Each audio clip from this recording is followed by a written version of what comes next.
नुआ संसार तोते अभिनंदन तो चल बाटरे झर फूल चंदन तो चल बाटरे झर फूल चंदन समयर चक्का भौरी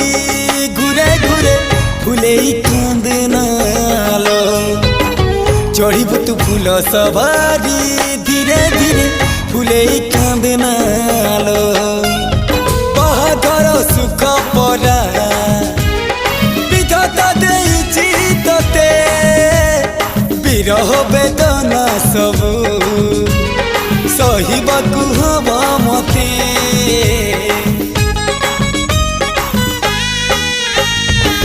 सिंथी तो रहेला सिंदूरी धारे धारे फूले कांदनालो